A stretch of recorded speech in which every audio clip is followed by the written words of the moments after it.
Welcome all to my YouTube channel Mechanical Study, where we study different mechanical systems. In today's lecture, we're going to study about different types of steams. So, steam can be classified as first wet steam, then second dry steam,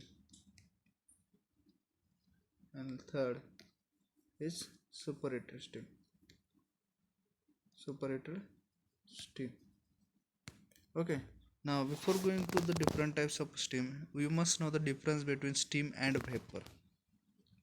So, a common difference between steam and vapor is nothing but steam is produced at higher pressure, higher pressure, whereas vapor is formed at lower pressure.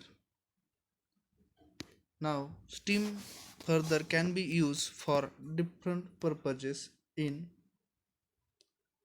steam turbine power plants to produce electricity.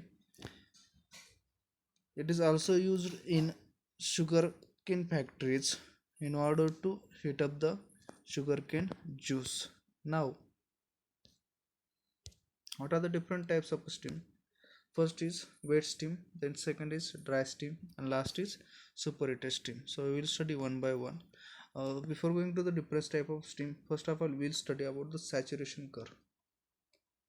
Saturation curve. So on your screen you can see a saturation curve. I'm drawing it on TS diagram.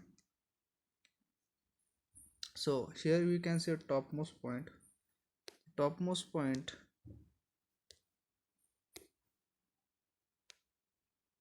is called as critical point. Critical point. So this will be the uppermost point where a liquid can get converted into a vapor or a steam. So the region left to this particular point will be called as liquid. So whatever the region over here will be called as a liquid. Then this line up to the saturation, up to the critical point, is called as saturated liquid line.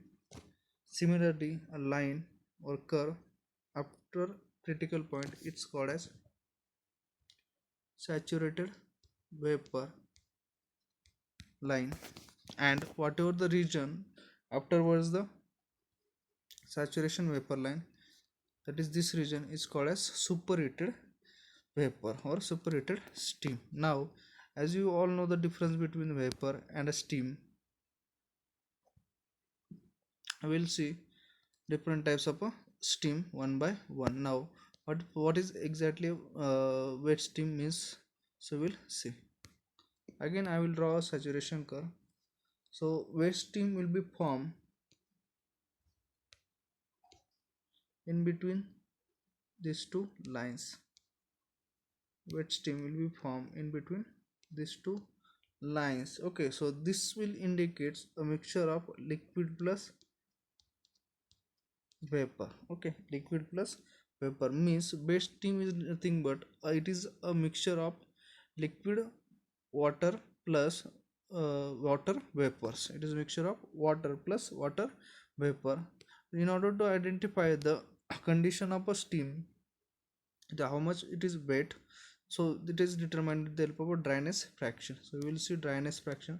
Now dryness fraction is, it is indicated by x, and it is the ratio of mass of water vapor present in a mass of a steam, that is a mass of water vapor plus mass of water that is in the present in the wet steam. Now this value of x is ranges between 0 to 1, means it is not it is not 0 and it is not 1, means it is its value generally ranges between 0 to 1. Now suppose you have to draw a dryness fraction line on TS diagram. We can draw this like such this is a saturation curve, then this line up to saturation, up to critical point where dryness fraction will be 0, means this line indicates the saturated liquid line, means there will be 100% water present over here, and beyond this line is called as saturated vapor line where dryness fraction will be 1, and the remaining lines can be drawn like this. Suppose you can consider this is a dryness fraction of line of 0.2, 0.4, then 0.6, 0.8, like such.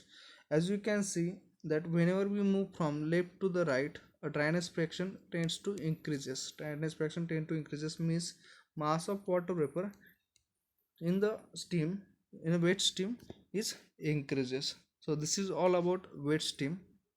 Now we will see about the next is the dry steam. Dry steam.